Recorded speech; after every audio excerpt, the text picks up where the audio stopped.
Hello, नमस्कार सभी को। मैं शंकर चंदेला आपका हार्दिक स्वागत करता हूं आपके अपने YouTube channel GK by Malaram sir पर। देखो, ये जो हमारी क्लास है ये आपके दिल्ली पुलिस का जो एग्ज़ाम होगा उसके ऊपर भी बेस रहेगी। इसके अलावा एसएससी जीडी के भी एग्ज़ाम आएंगे अब आगे, लगभग 80,000 की लगभग पोस्ट। इसके अलावा हरियाणा पुलिस में भी ये जो साइंस की क्लास रहेगी हमारी, ये आपके लिए इम्पोर्टेंट रहेगी। इसके अंदर मैंने जो दिल्ली पुलिस, हरियाणा पुलिस और एसएससी जीडी के अंदर जो प्रीवियस ईयर के अंदर आए हुए क्वेश्चन हैं उनको मैंने उठाया है।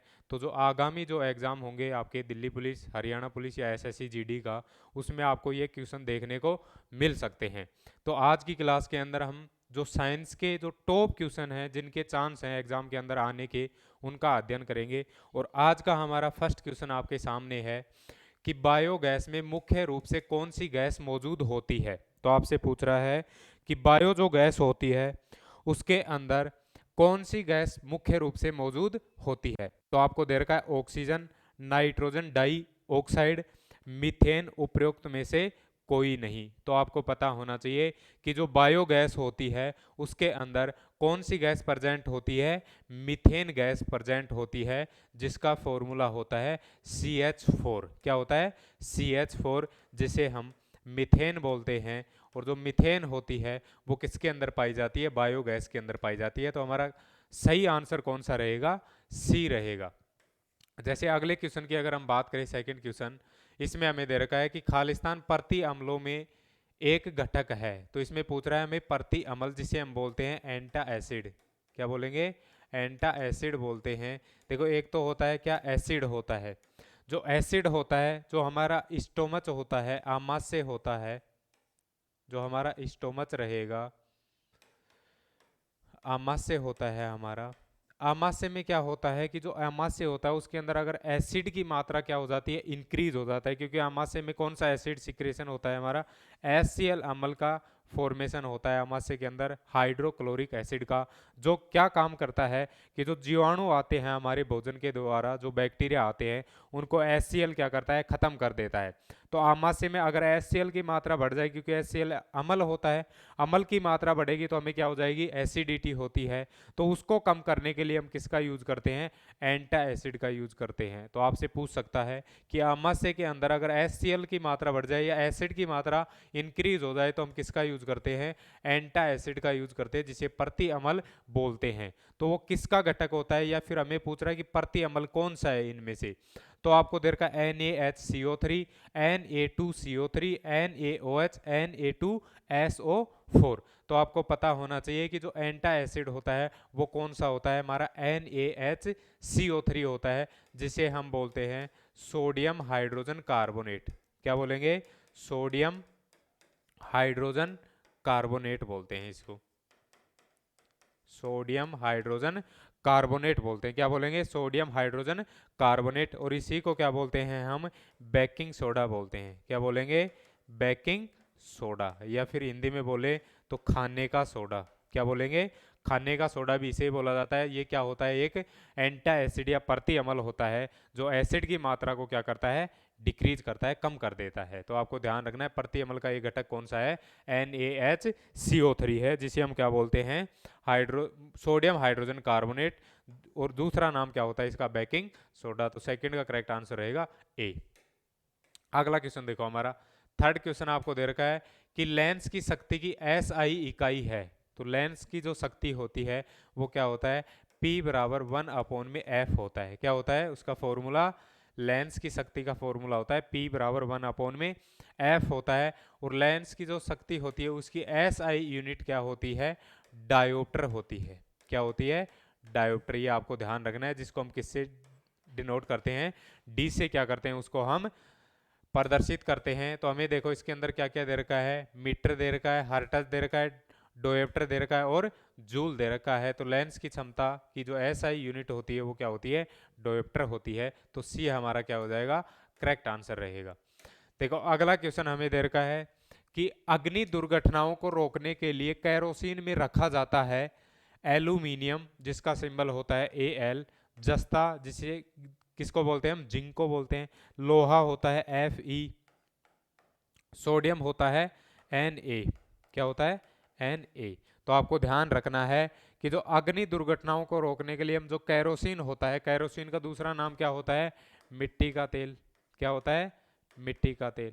तो मिट्टी के तेल के अंदर क्या रखते हैं हम, उसको डुबो कर रखते हैं। इनमें से कौन सा होता है, देखो एक रिएक्टिविटी सीरीज होती है साइंस के अंदर, केमिस्ट्री में सक्रियता श्रेणी होती है। क्या होती है, सक्रियता श्रेणी, जिसमें क्या दर्शाए जाते हैं, जैसे पोटेशियम होता है, सोडियम होता है, एल्यूमिनियम होता है, ऐसे दर्शाया जाता है। जो सबसे ऊपर होते हैं वो क्या होते हैं, सबसे ज़्यादा रिएक्टिव होते हैं, अभिक्रियाशील होते हैं। वो ऑक्सीजन से भी क्रिया करते हैं, वाटर पानी से भी क्रिया करके क्या करते हैं, फायर उत्पन्न करते हैं, अग्नि उत्पन्न करते हैं। क्या करते हैं, ऑक्सीजन से क्रिया करेंगे या वाटर से क्रिया करके क्या करते हैं, वो विस्फोटक बनाते हैं, फायर उत्पन्न करते हैं।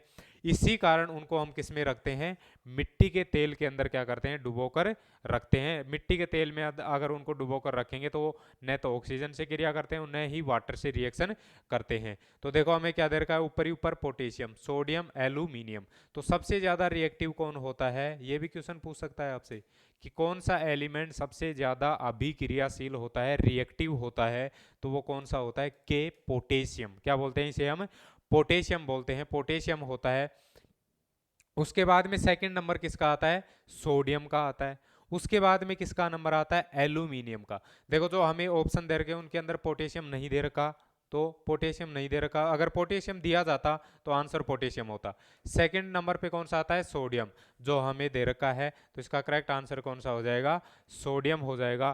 क्योंकि जो पोटेशियम सोडियम है उनको क्या करते हैं हम, जो ये अधिक अभिक्रियाशील होने के कारण इनको क्या करते हैं हम, कैरोसिन तेल के अंदर क्या करते हैं, डुबो कर रखते हैं, जिससे ये रिएक्शन नहीं कर पाते। तो ये ध्यान रखना आपको, क्या आएगा इसका आंसर, सोडियम आ जाएगा। देखो अगले क्वेश्चन पे चले हम। चेचक के लिए टीका किसने खोजा, जो चेचक है उसका टीका किसने खोजा है, एडवर्ड विनर दे रखा है, फर्स्ट ऑप्शन है हमें। सेकंड दे रखा है एडवर्ड जेनर, एडवर्ड फोर्ड दे रखा है, एडवर्ड रेनर। तो आपको ध्यान रखना है कि जो चेचक का जो टीका है वो किसके द्वारा खोजा गया था, एडवर्ड जेनर के द्वारा। किसके द्वारा खोजा गया था, एडवर्ड जेनर के द्वारा। तो बी ऑप्शन हमारा क्या हो जाएगा, राइट आंसर रहेगा, किसके द्वारा, एडवर्ड जेनर के द्वारा। और ये खोजा गया था 1796 अंदर, सन 1796 के अंदर इसकी खोज हुई थी। किसने की थी, एडवर्ड जेनर ने। तो आपको ध्यान रखना है चेचक के टीके की खोज किसने की, एडवर्ड जेनर। तो बी ऑप्शन हमारा राइट रहेगा। अगला क्वेश्चन आपको दे रखा है, कंप्रेस नेचुरल गैस सीएनजी का एक मुख्य घटक है। देखो एक तो आपको मिलेगा सीएनजी, एक आपको मिलेगा एलपीजी। सीएनजी की फुल फॉर्म तो कंप्रेस नेचुरल गैस होता है। क्या होता है, कंप्रेस्ड नेचुरल गैस। एलपीजी की फुल फॉर्म क्या होती है, एल का मतलब लिक्विफाइड, पी का मतलब पेट्रोलियम, जी का मतलब क्या रहेगा, गैस।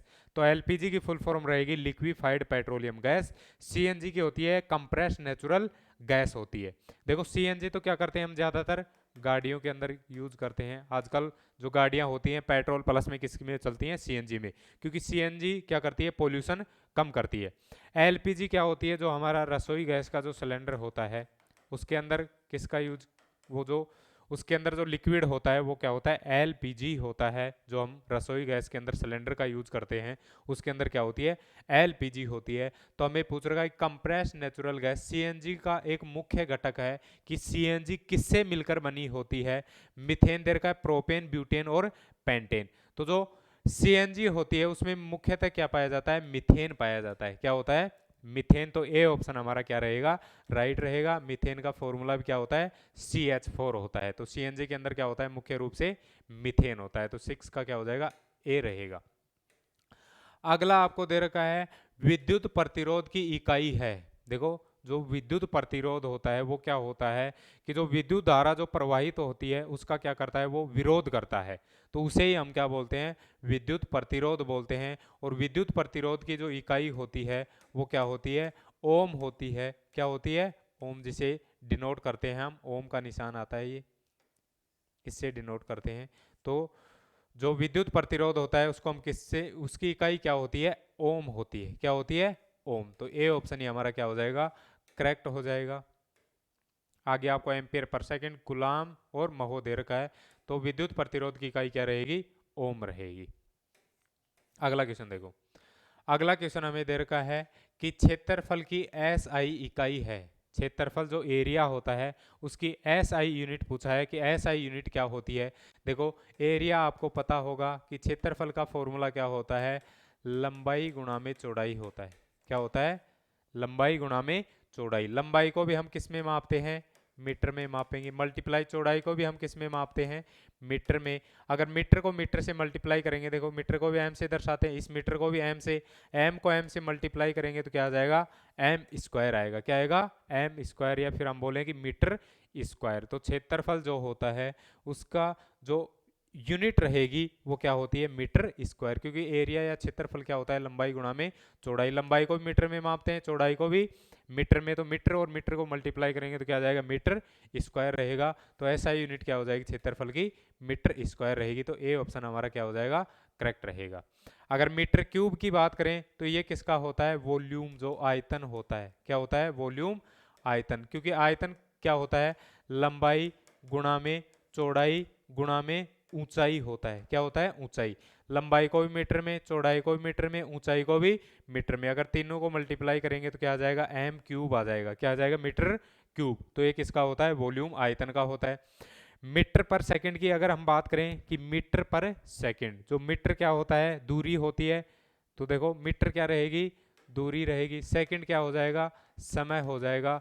तो मीटर पर सेकंड किसका होता है, वेग का होता है। वेलोसिटी किसका होता है, वेग का रहेगा, क्योंकि दूरी अपॉन में समय क्या होता है, वेग होता है। तो मीटर पर सेकंड किसका हो जाएगा, वेग का।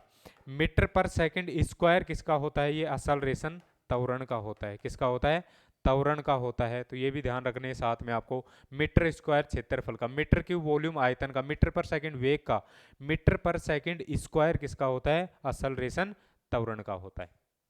देखो अगले क्वेश्चन की हम बात करें, हमारा शरीर खालिस्तान की पीएच श्रेणी में कार्य करता है। जो हमारा शरीर होता है, क्योंकि जो पीएच होता है वो आपको पता होना चाहिए, पीएच कितना होता है, 0 से लेकर के 14 तक होता है। मिड में कितना होता है, 7 होता है। अगर 0 से 7 की बात करें तो पीएच जो रहेगा वो कैसा होता है, एसिडिक होता है। 7 से लेकर के 14 तक अगर हम बात करें तो क्या होता है, वो बेसिक होता है। और जिसका 7 रहेगा वो क्या होता है, न्यूट्रल होता है। कैसा होता है, न्यूट्रल, जिसे हम बोलते हैं उदासीन।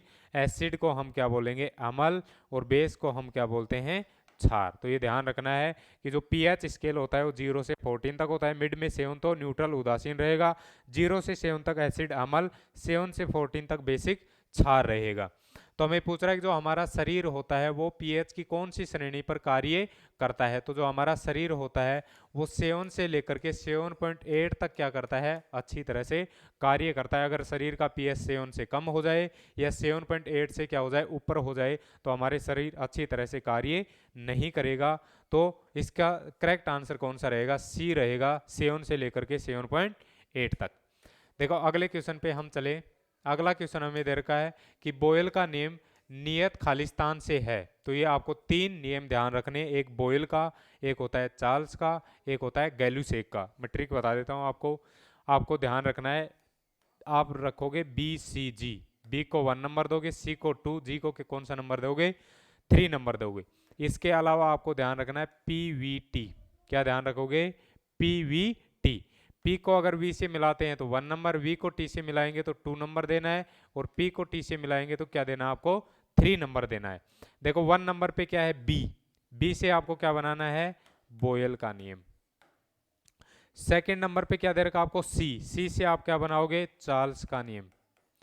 और थर्ड नंबर पे आपको क्या दे रखा है, जी दे रखा है, जी से क्या बनाओगे, गैलुसेक का नियम। क्या बनाओगे, गैलुसेक। आगे बात समझ में, 1 2 3 बी सी जी, बी से बोयल का नेम, सी से चार्ल्स का, जी से गैलुसेक का नेम। इसके अलावा आपको पीवीटी ध्यान रखना है, पी को वी से मिलाओगे 1 नंबर, वी को टी से 2, और पी को टी से मिलाओगे तो 3 नंबर आपको ध्यान रखना है। देखो पी क्या होता है, प्रेशर होता है, दाब। वी क्या होता है, वॉल्यूम होता है, आयतन। टी क्या होता है, टेम्परेचर होता है, क्या होता है, ताप होता है। देखो अब जो 1 नंबर है, 1 नंबर किस किस के बीच में आ रहा है, पी और वी के बीच में। किसमें, पी और वी के बीच में। तो जो बोयल का नेम होता है वो पी और वी के बीच में क्या बताता है, संबंध बताता है। और तीनों के अंदर अगर हम बात करें, पी और वी आ चुका तो टी क्या हो जाएगा, इसमें नियत हो जाएगा। नियत का मतलब कांस्टेंट होता है, उसमें कोई भी बदलाव नहीं रहेगा। अगर चार्ल्स के नेम की अगर हम बात करें तो सेकंड नंबर पे चार्ल्स, और सेकंड नंबर किस में बता रहा है, वी और टी के अंदर। किस में बताएगा, वी और टी के अंदर। तो बच कौन सा गया, पी बच गया। पी क्या हो जाएगा, प्रेशर नियत हो जाएगा, इसमें दाब। अगर गैलुसेक नियम की अगर हम बात करें 3 नंबर पे आएगा। 3 नंबर किसके बीच में है, पी और टी के बीच में, तो ये पी और टी के बीच में संबंध बताता है। तो इसमें नियत कौन सा हो जाएगा, वी नियत हो जाएगा। अब चाहे किसी भी प्रकार का क्वेश्चन पूछे तो हम इससे आंसर दे सकते हैं। बॉयल्स का नियम जो होता है उसमें क्या होता है कि P समानुपाती 1/v होता है। चार्ल्स का नियम जो होता है उसमें क्या होता है, V समानुपाती T होता है। और जो गैलुसेक का नियम जो होता है P समानुपाती T होता है। भाई इनमें संबंध PT में दर्शाएगा, P और T में, VT में दर्शाएगा, V और T के अंदर, P और V में दर्शाएगा, P और V में दर्शा रखा है। इसमें कांस्टेंट नियत कौन सा रहेगा, टेम्परेचर। इसमें नियत प्रेशर, इसमें नियत क्या रहेगा, वॉल्यूम रहेगा। हमें क्वेश्चन में क्या पूछा है, बॉयल का नियम नियत खालिस्तान से है। तो बॉयल्स का जो नियम होता है उसके अंदर नियत क्या होता है, टेम्परेचर होता है, T होता है। क्या होता है, टेम्परेचर। जो हमें क्या दे रखा है, तापमान, जो क्या होता है, टेम्परेचर। तो इसका करेक्ट आंसर कौन सा हो जाएगा, ए रहेगा। आयतन जो होता है वो किसके अंदर रहेगा, गैलुसेक में रहेगा। दाब किसके अंदर होता है, चार्ल्स के नियम में होता है। घनत्व इसके अंदर आएगा नहीं। तो इस बॉयल्स के नियम में कौन सा नियत होता है, टेम्परेचर होता है। तो ये हमारा क्या रहेगा, राइट आंसर रहेगा। देखो अगले क्वेश्चन की अगर हम बात करें, 11 नंबर, रक्त के द्रव भाग को कहते हैं, जो हमारा ब्लड होता है इसमें आप ध्यान रखोगे 2 पार्ट होते हैं। एक कैसा होता है, द्रव भाग होता है, एक ठोस भाग होता है।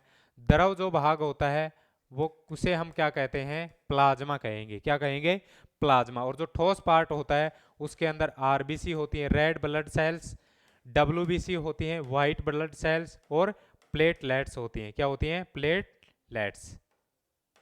ये आपको ध्यान रखना है, जिसे हम बिम्बाणु भी बोलते हैं। आपने सुना होगा कि जो डेंगू की जो बीमारी होती है उसके अंदर जो प्लेटलेट्स होती हैं यही तो डाउन जाती हैं। तो ब्लड का जो पार्ट होता है प्लेटलेट्स, ये क्या होती हैं, डाउन जाती हैं। तो आपको ध्यान रखना है, जो रक्त या ब्लड होता है उसमें 2 पार्ट, द्रव और ठोस। द्रव होता है प्लाज्मा, ठोस होता है आरबीसी, डब्ल्यूबीसी और प्लेटलेट्स। और 3 पार्ट हो गए, 1, सेकेंड और थर्ड, पहला, दूसरा और तीसरा। जो प्लाज्मा होता है उसके अंदर जल पाया जाता है 92%, 92% प्लाज्मा में क्या होता है, जल होता है। ये भी आपको ध्यान रखना है।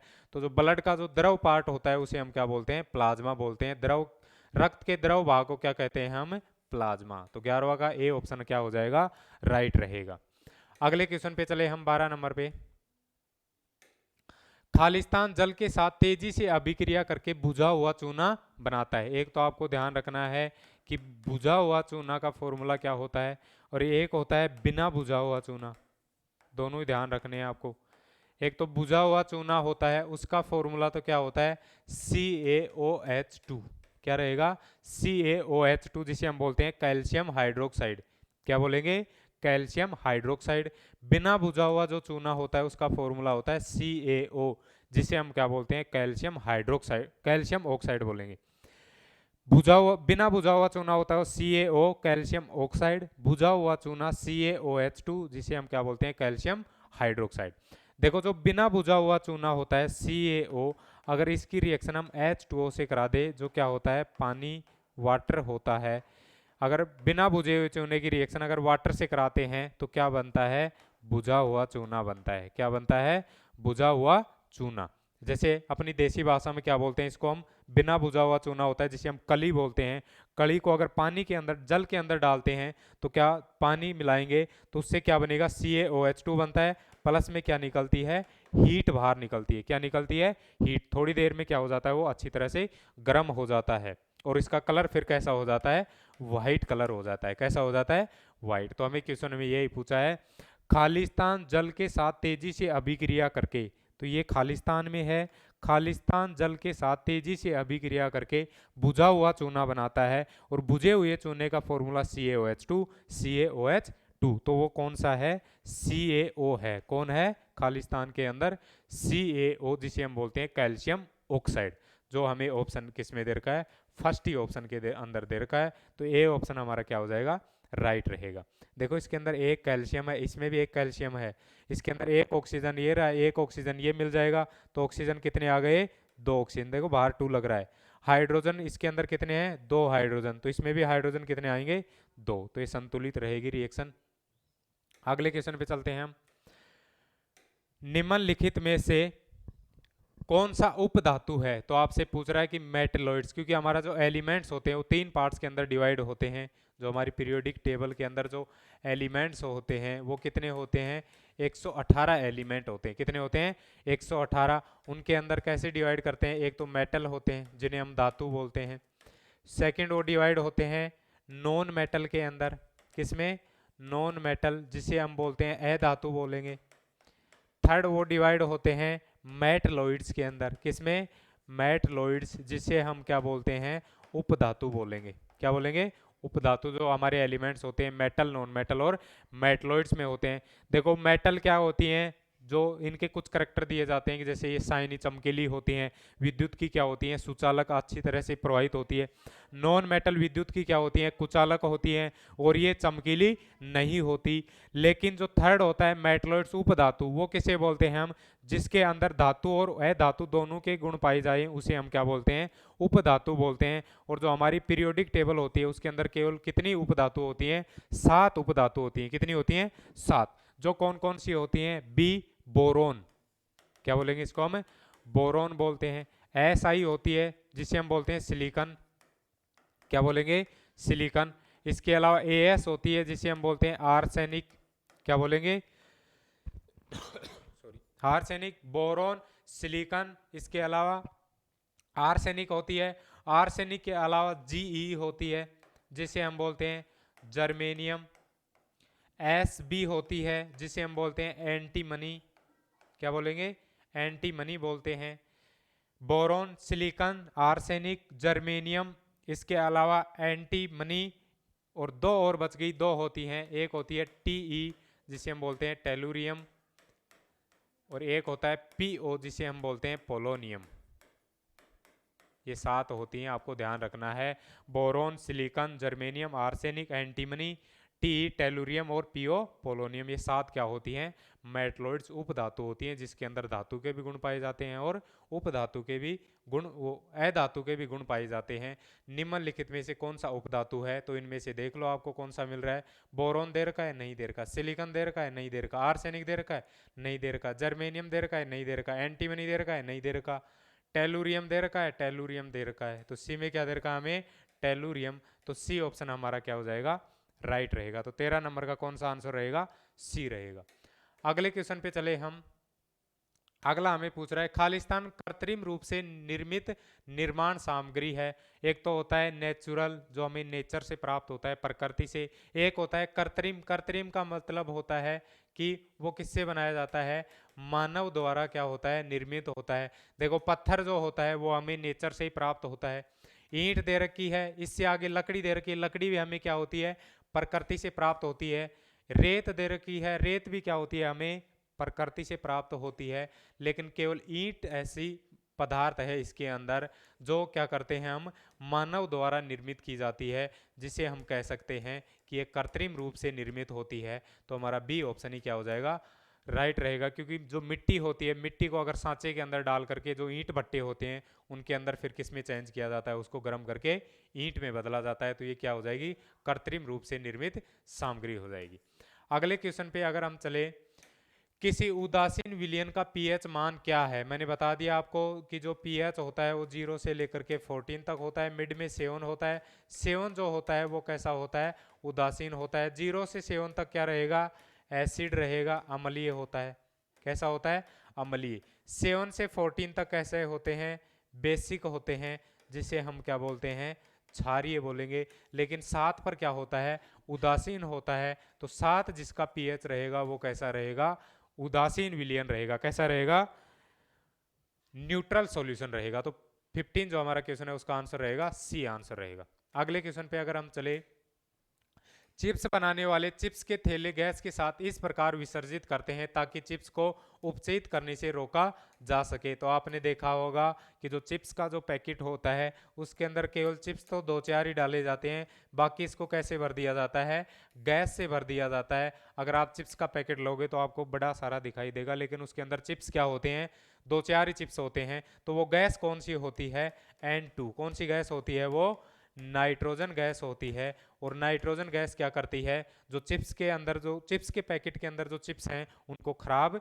नहीं होने देती। तो उसके अंदर कौन सी गैस होती है, नाइट्रोजन गैस होती है। तो इसका करेक्ट आंसर कौन सा रहेगा, डी रहेगा। ये दे रखा है, चिप्स बनाने वाले चिप्स के थैले गैस के साथ इस प्रकार विसर्जित करते हैं ताकि चिप्स को उपचित करने से रोका जा सके। तो चिप्स का जो उपचित नहीं होगी तो वो खराब भी नहीं होगी, इसलिए उसमें कौन सी गैस भरी जाती है, नाइट्रोजन गैस भरी जाती है। अगला अगर हम क्वेश्चन देखें, निम्नलिखित में से कौन सा आरएनए का एक प्रकार है। देखो हमारे शरीर के अंदर डीएनए भी होता है, जो हमारी सेल होती है कोशिका, उसमें आरएनए भी होता है। तो जो आरएनए होता है वो कितने प्रकार का होता है, 3 प्रकार का होता है। एक होता है mRNA, एक होता है rRNA और तीसरा होता है tRNA। तीनों ध्यान रखने हैं आपको कि आरएनए के 3 टाइप्स होते हैं, mRNA होता है, rRNA होता है और tRNA होता है। तो हमें यही पूछ रहा है निम्नलिखित में से कौन सा आरएनए का एक प्रकार है। mRNA भी क्या होता है, प्रकार होता है, kRNA नहीं होता, lRNA भी नहीं होता, इनमें से कोई नहीं। तो केवल कौन सा होता है, mRNA होता है, क्योंकि mRNA, rRNA और tRNA 3 प्रकार के होते हैं। तो mRNA हमें दे रखा है। तो जो 17वां नंबर क्वेश्चन है उसका कौन सा ऑप्शन रहेगा, ए ऑप्शन क्या हो जाएगा, राइट रहेगा। अगला क्वेश्चन हमें दे रखा है, निम्नलिखित में से कौन सा समूह प्रीमिडीन है। क्या है, प्रीमिडीन। देखो जो हमारे डीएनए होता है, आरएनए होता है, दोनों की फुल फॉर्म क्या होती है, डीएनए की फुल फॉर्म तो क्या होती है, डीऑक्सीराइबोज न्यूक्लिक एसिड। क्या होती है, डीऑक्सीराइबो न्यूक्लिक एसिड होती है। आरएनए की क्या होती है, राइबो न्यूक्लिक एसिड। क्या होती है इसकी, डीऑक्सी राइबो न्यूक्लिक अम्ल। क्या होती है, डीऑक्सी राइबो न्यूक्लिक अम्ल होती है। अगर आरएनए की बात करें तो क्या होती है इसकी, राइबो न्यूक्लिक अम्ल होती है। क्या होती है, राइबो न्यूक्लिक अम्ल। दोनों ध्यान रखने, ये भी पूछ सकता है कि डीएनए की फुल फॉर्म और आरएनए की। जो डीएनए होता है उसके अंदर पाया जाता है एजीसीटी। क्या होता है, एजीसीटी। आरएनए के अंदर होता है एजीसीयू। क्या होता है, AgCu। तो ये नाइट्रोजन क्षारक होती हैं। क्या होती हैं, नाइट्रोजन क्षारक होती हैं। जब आप डीएनए और आरएनए की स्ट्रक्चर पढ़ोगे उसके अंदर आती हैं ये नाइट्रोजन क्षारक होती हैं, जिससे डीएनए और आरएनए का फॉर्मेशन होता है। इसमें ए का मतलब होता है एडेनिन, जी का मतलब होता है ग्वानिन, सी का मतलब होता है साइटोसिन, टी का मतलब होता है थाइमिन। ए वापस से आ गया एडेनिन, जी ग्वानिन, सी का मतलब साइटोसिन। जो डीएनए होता है उसमें टी पाया जाता है, आरएनए में क्या होता है, यू। टी का मतलब थाइमिन होता है, यू का मतलब क्या होता है, यूरेसिल। क्या होता है, यूरेसिल। तो आप ध्यान रखोगे डीएनए में तो पाया जाता है एजीसीटी, आरएनए में होता है एजीसीयू। तो ये डिफरेंस होता है दोनों के अंदर। डीएनए में टी पाया जाता है, आरएनए में क्या पाया जाता है, यू। ये भी क्वेश्चन के अंदर पूछ सकता है। डीएनए में टी होता है, आरएनए में क्या होता है, यूरेसिल होता है, और इसमें क्या होता है, थाइमिन होता है। हमें क्वेश्चन में पूछ रहा है कि पिरीमिडीन और प्रीमिडीन, एक तो होता है प्यूरिन। क्या होता है, प्यूरिन होता है, और एक होता है प्रीमिडीन।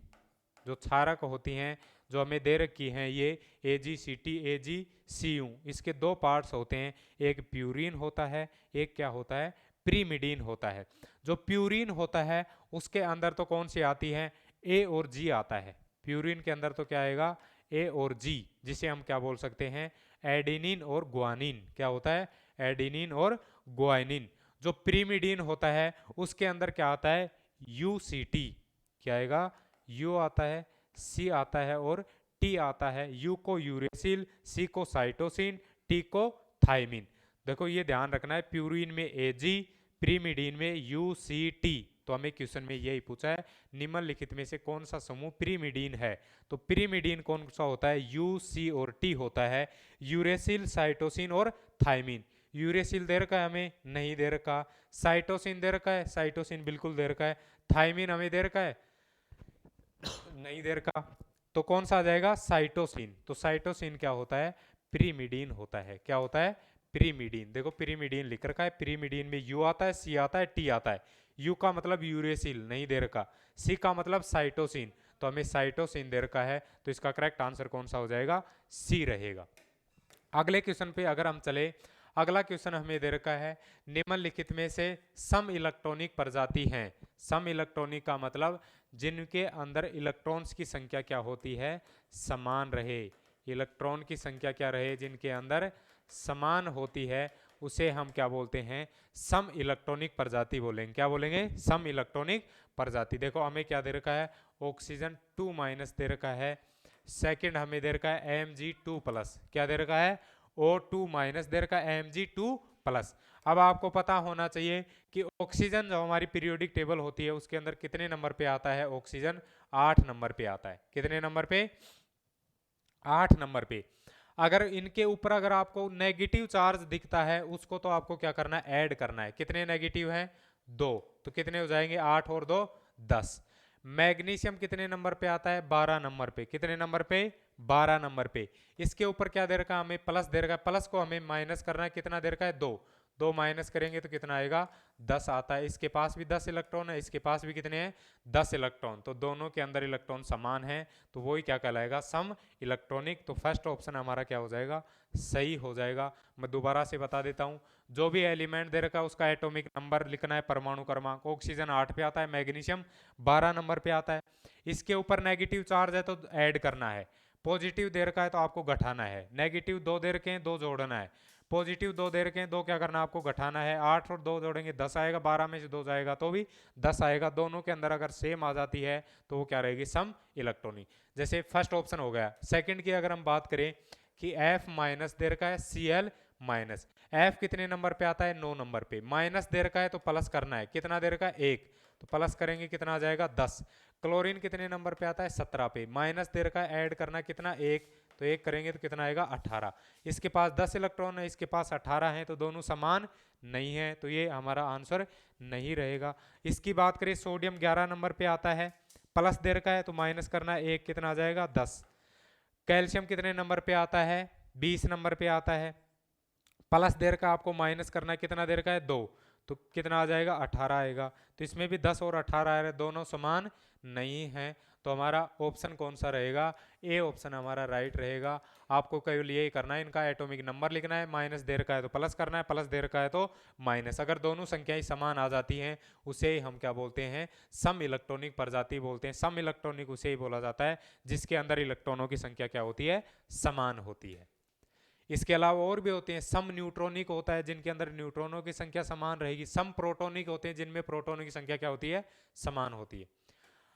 अगला क्वेश्चन देखो, अगला हमें दे रखा है, जिप्सम खालिस्तान है। देखो एक तो होता है जिप्सम, एक होता है plaster of Paris. Plaster of Paris, जिसे हम शॉर्ट में लिखते हैं पीओपी। क्या लिखते हैं, पीओपी। जो जिप्सम होता है उसका फॉर्मूला तो होता है CaSO4 2H2O। क्या होता है, CaSO4 2H2O। और पीओपी का होता है CaSO4 डॉट हाफ H2O। क्या होता है, हाफ H2O। दोनों में डिफरेंस आपको ध्यान रखना है। जिप्सम में होता है CaSO4 dot 2H2O, plaster of Paris में क्या होता है, CaSO4 हाफ H2O होता है। तो हमें यही पूछा है कि जिप्सम खालिस्तान है, CaSO4 H2O भी नहीं होता, CaSO4 हाफ H2O भी नहीं होता, CaSO4 3H2O भी नहीं होता। कौन सा होता है, CaSO4 2H2O क्या होता है, जिप्सम होता है। CaSO4 हाफ H2O तो क्या होता है, प्लास्टर ऑफ पेरिस होता है।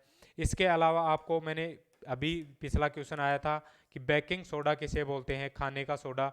उसका फॉर्मूला क्या होता है, NaHCO3 होता है। क्या होता है, NaHCO3। अगर आपसे पूछ ले कि धावन सोडा, जो धोने का जो सोडा होता है, उसका फॉर्मूला क्या होता है, Na2CO3 डॉट 10H2O होता है। क्या होता है, Na2CO3 डॉट 10H2O होता है। सोडियम कार्बोनेट जिसे हम बोलते हैं वो क्या होता है, धावन सोडा होता है। ये आपको ध्यान रखने, जिप्सम का भी ध्यान रखना है, प्लास्टर ऑफ पेरिस का भी आपको ध्यान रखना है। तो आज की क्लास के हमारे ये 20 इंपॉर्टेंट क्वेश्चन थे जो आपके लिए दिल्ली पुलिस, हरियाणा पुलिस और SSC GD के अंदर आपके लिए महत्वपूर्ण रहेंगे। अगर आपको ये क्लास पसंद आई है तो आपको क्लास को लाइक करना है। अगर इसी से संबंधित मैं लगातार क्लासेस डालता रहूँगा साइंस की, जो आपके दिल्ली पुलिस, क्योंकि अभी 14 तारीख से आपके एग्ज़ाम स्टार्ट हैं। एसएससी जीडी के भी अभी जल्दी क्या होगी, भर्ती आ रही है 80,000 के लगभग, उसमें भी आपके लिए इंपॉर्टेंट रहेगा। हरियाणा पुलिस भी जल्दी आएगी, उसके अंदर भी ये इंपॉर्टेंट रहेंगे। तो आपको लगातार क्लासेज मिलती रहेंगी, साइंस के अलावा मैथ की भी मिलेंगी, रीजनिंग, इंडिया जीके भी, इंग्लिश, सभी की आपको क्लास लगातार मिलती रहेंगी। इसके अलावा आपको जो दिल्ली पुलिस का जो कंप्लीट प्रीवियस ईयर का जो पेपर आए हुए हैं, पिछला जो एग्ज़ाम हुआ है दिल्ली पुलिस का, उसका भी आपको कंप्लीट मॉक टेस्ट मिलेगा, जिसके अंदर आप तैयारी जान सकते हो आपकी कि कितने क्वेश्चन हमारे ठीक हो रहे हैं। तो आज की क्लास में इतना ही। Thank you so much.